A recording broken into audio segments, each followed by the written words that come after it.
Hi everyone, నేను మీ Vijaya. Welcome back to Vijaya's notebook. ఇంతకుముందు హార్వెస్ట్ చేసిన 7.29 కేజీస్ పసుపు కొమ్ముల్ని పసుపుగా మార్చే ప్రాసెస్ గురించి తెలుసుకుందాం.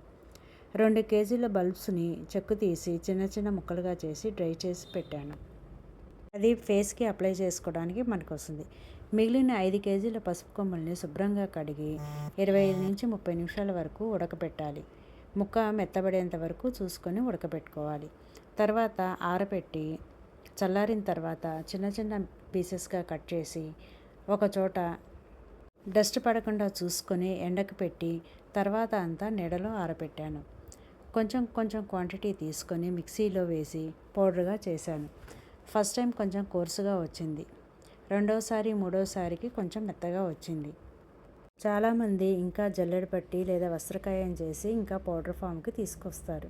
కానీ నేను అలాగే ఉంచి వాడదాం అనుకుంటున్నాను.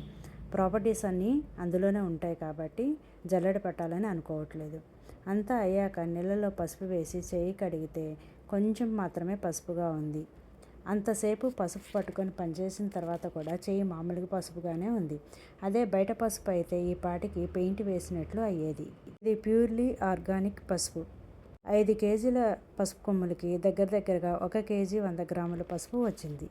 అందరూ అంటుంటారు బయట దొరకదా, ఇంత కష్టపడి అన్నీ చేసుకోవాలని. కానీ బయట దొరుకుతుంది, ఆరోగ్యం మాత్రం దొరకదు కదా. వంటలో కొంచెమంత పసుపు వేసినా కానీ మంచి పసుపు వాసనతో మంచి కలర్తో చాలా బాగుంటుంది. ఇందులో 4-5 రకాల పసుపు కొమ్ములు ఉన్నాయి. మామూలు పసుపు, కస్తూరి పసుపు, బ్లాక్ పసుపు, లాక్డౌన్ పసుపు అన్నీ కలిపి ఏది ఎందులో ఉందో తెలియక అన్నీ కలిపి చేశాను. మిక్స్డ్ వెజిటబుల్ లాగా మిక్స్డ్ పసుపు కొమ్ములు. ఓవరాల్గా మిక్స్డ్ టర్మరిక్ పౌడర్